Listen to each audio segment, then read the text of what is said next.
So this video is going to look at learning styles. Now, your specification states two main things. You need to know about learning styles, but specifically verbalizers and visualizers. So the first question really is, what is a learning style? You've probably heard this at some point during your school education careers, but these are different ways in which a person can process or take in information. Now, people differ how they learn.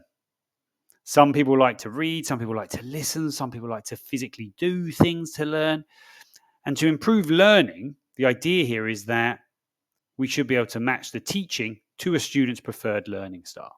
So if a student likes learning via hearing, then the teacher should give lots of instructions to the student. They should make them listen to videos, and that should improve their learning.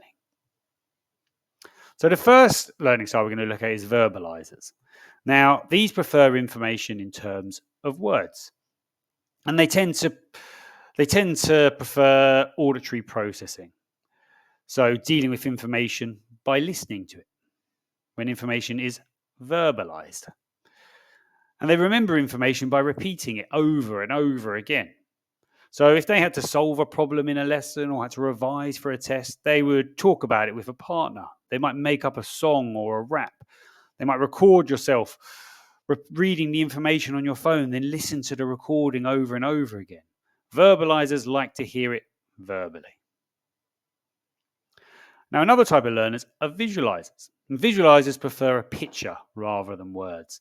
So they like diagrams, mind maps. They find it easier to understand information when it's in this form.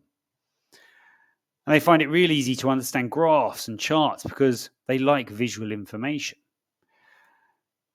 They find it difficult to process written words. So they'll find that much, much harder than diagrams or pictures. We also have kinesthetic learners.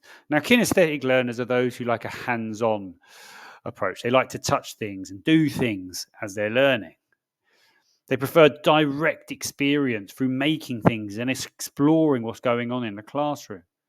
And they usually prefer carrying out physical activities instead of watching a demonstration or reading about it. They'd like to do the activity in order to learn. So there are three main types of learners.